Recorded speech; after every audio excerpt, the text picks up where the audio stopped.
Today, I'd like to share with you guys about one of the climate change issues that can affect us, which is drought. Let's take a look. First of all, what is drought? Drought is one of the climate change issues that can give serious impact on human society and ecosystem. In practical terms, drought is described as a prolonged period of deficient precipitation and high temperature, which can dry up rivers and ponds, reduce water resources, crop failure and famine, as well as can disrupt ecosystem function. Now, let's take a look at the drought event that have been taken in Southeast Asia, which is extreme drought in Southeast China. Firstly, Southeast China is an ecologically fragile subtropical karst-dominated region that has experienced a significant increase in extreme weather events over the past few decades. Among these, droughts have become more frequent and severe, leading to substantial ecological, economic, and social consequences. And the study identifies that three major drought periods that occur, which is on summer 2006, autumn 2009 to spring 2010, and late summer 2011.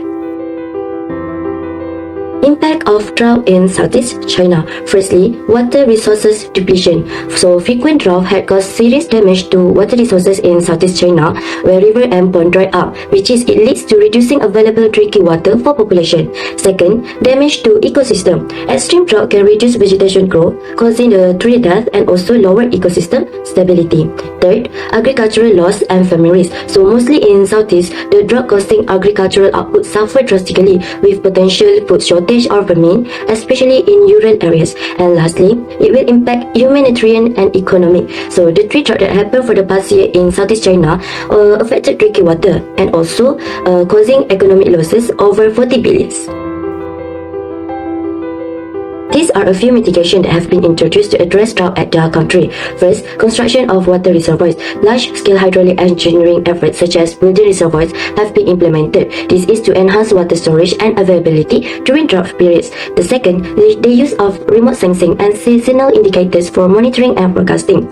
This is to improve early detection and support better drought preparedness and response strategies. And the third one is application of SWA trends as early warning system. So a continuously decreasing trend in SWA can act as an early indicator of developing drought condition. So this application is to support proactive drought mitigation by signaling when intervention may be necessary.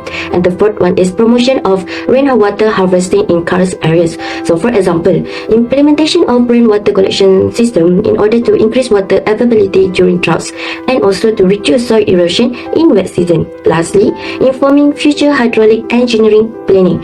The observed positive effect of existing water infrastructure on drought mitigation provides evidence for supporting future government decisions on hydraulic projects. So the purpose is to guide policy and infrastructure investment in response to drought risk.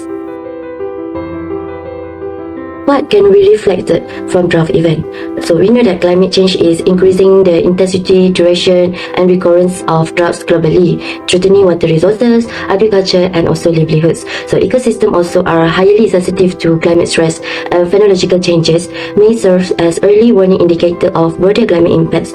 Also, in my opinion, global climate change also is causing hydrological instability, which is it can lead to fluctuation in surface water that impact both ecosystem and also human water availability. And lastly, technological innovation and Earth observation are essential tools in tracking and predicting the effects of climate change globally. In conclusion, so the experience of Southeast China in managed extreme drought, it is provide important lesson to Malaysia, where Malaysia can learn from. So Chinese succeeds in using early warning system, building water infrastructure, and also apply advanced technology like remote sensing, help reduce the impact of drought on their communities, agriculture, and also ecosystem. So for Malaysia, this means we must start preparing now. We can adopt similar strategies by investing in better water storage system. We can promote rainwater harvesting in rural areas and monitoring signs of drought through changes in vegetation and climate data. It's also important that our responses are tailored to local needs, especially in areas that are more sensitive to seasonal changes.